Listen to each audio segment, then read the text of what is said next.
मेहकर जिल्हा बुलढाणा येथील शिक्षक कॉलनी प्रभाग क्रमांक 1 मध्ये रविवारी रात्री सुमारे 2 वाजताच्या सुमारास घडलेल्या दुहेरी हत्याकांडाने संपूर्ण शहर हादरून गेले आहे। पत्नीच्या चारित्र्यावर संशय घेत पतीने झोपेत असलेल्या पत्नी व 4 वर्षाच्या मुलाची निर्घृण हत्या केल्याची धक्कादायक घटना उघडकीस आली आहे। या घटनेत रुपाली राहुल मस्के वय 30 व तिचा 4 वर्षांचा मुलगा रियांश राहुल मस्के याचा मृत्यू झाला आहे। आरोपी पती राहुल हरी मस्के वय 35 याच्या विरोधात मेहकर पोलीस ठाण्यात गुन्हा दाखल करण्यात आला असून त्याला ताब्यात घेण्यात आले आहे। हल्ल्यात रियांशचा जागीच मृत्यू झाला तर गंभीर जखमी झालेल्या रुपाली यांना शेजाऱ्यांनी तातडीने खासगी रुग्णालयात दाखल केले। प्राथमिक उपचारानंतर छत्रपती संभाजीनगर येथे नेत असताना जालन्याजवळ त्यांचा मृत्यू झाला। राहुल मस्के कुटुंबियांसह 6 जण घरात वास्तव्यास होते।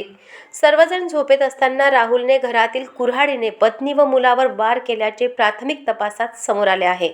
घटनेची माहिती मिळताच पोलीस अधिकारी तातडीने घटनास्थळी दाखल झाले। अप्पर पोलीस अधीक्षकांनीही पाहणी केली। घटनेमागील नेमके कारण, संशयाची पार्श्वभूमी व आरोपीची मानसिक स्थिती याबाबत सखोल तपास सुरू आहे। अशाच महत्त्वपूर्ण बातम्यांच्या अपडेटसाठी अजिंक्य भारत न्यूजच्या पेजला फॉलो करा आणि सबस्क्राइब करा। Thank you for watching.